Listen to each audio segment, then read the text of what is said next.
मैं अयोध्या नरेश दशरथ पुत्र एवं प्रभु श्री राम का अनुज लक्ष्मण महापंडित महाज्ञानी रावण को गुरु रूप में सादर प्रणाम करता हूं। आयुष्मान भव लक्ष्मण। कहो, अपने जीवन की इस अंतिम बेला में मैं तुम्हारे किस हित की पूर्ति कर सकता हूं? हे महामना, नीति, धर्म, राजनीति एवं समस्त वेद शास्त्रों के ज्ञाता, आप अपने ज्ञान और अनुभवों की दीक्षा से लक्ष्मण के जीवन का मार्ग प्रशस्त करने की कृपा करें। मैं देख रहा हूं लक्ष्मण कि तुम एक योग्य शिष्य की पात्रता लेकर उपस्थित हुए। अस्तु, मैं अपने जीवन के कुछ अनुभव तुमसे अवश्य साझा करूंगा। हे सुमित्रा नंदन, अहंकार चाहे सत्ता का हो या सौंदर्य का, शक्ति का हो या भक्ति का, धन का हो या धर्म का, वो बड़े से बड़े विश्व विजेता को नष्ट कर देता है।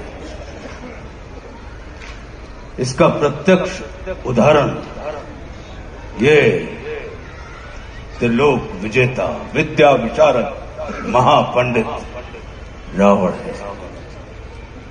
अहंकार में तीनों गए, कुल, गौरव और वंश। ना मानो तो देख लो इस रावण का अंत। लक्ष्मण, रावण को अपने ज्ञान का अहंकार था और तुम्हारे भाई राम को अहंकार का ज्ञान था।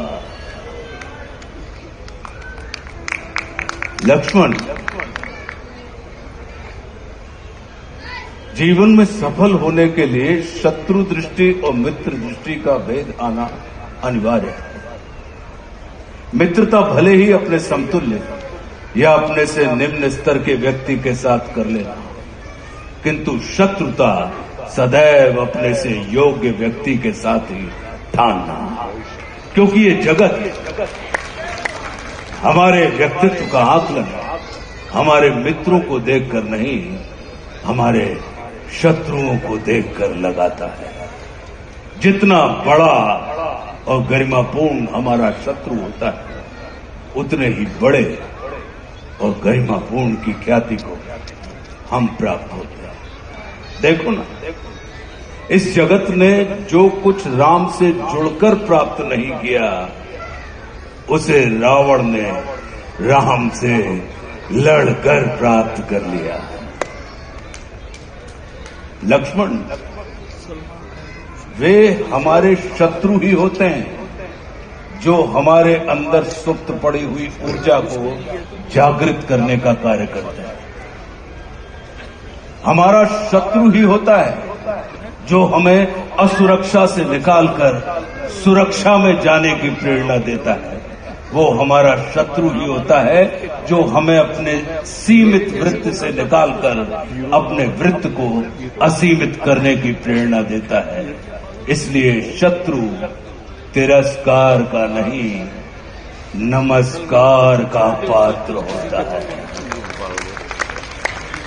कभी अपने शत्रु को नमस्कार करके देखना, वो तुम्हारा परिष्कार कर देगा। लक्ष्मण, जैसे शरीर को संचालित करने वाला मस्तिष्क आकार में शरीर से बड़ा नहीं होता, गज को संचालित करने वाला अंकुश आकार में गज से बड़ा नहीं होता, वैसे ही व्यवस्था को संचालित करने वाले व्यवस्थापक को कभी भी व्यवस्था से बड़ा नहीं होना चाहिए। ये सारा नीति ज्ञान तुम्हारे भाई श्री राम तुम्हें स्वयं दे सकते थे, किंतु उन्होंने तुम्हें मेरे पास भेजा। जानते हो क्यों? लक्ष्मण, मेरी संस्कृति असुर की है, लेकिन मैं प्रकृति से एक तपस्वी हूं, साधक। और किसी भी व्यक्ति को अपने अंतिम समय में अपनी संस्कृति के अनुसार नहीं, अपनी प्रकृति के अनुकूल कर्म करने चाहिए, तब उसे मृत्यु नहीं, मुक्ति प्राप्त होती है। और राम रावण को मारना नहीं, तारना चाहते हैं। तभी तो उन्होंने मेरे अंतिम समय में मेरी प्रकृति के अनुकूल उपदेशात्मक कर्म करवाकर मेरी मुक्ति के मार्ग को प्रशस्त कर दिया।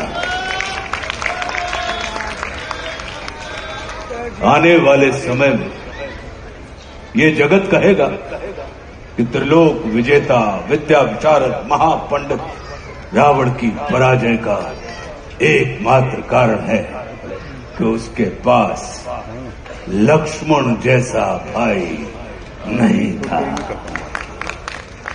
लेकिन इस जगत को ये स्मरण रखना चाहिए कि लक्ष्मण जैसा भाई प्राप्त करने के लिए व्यक्ति को रावण नहीं, स्वयं राम बनना पड़ता है। सदैव अपने भाई राम के अनुगामी रहना।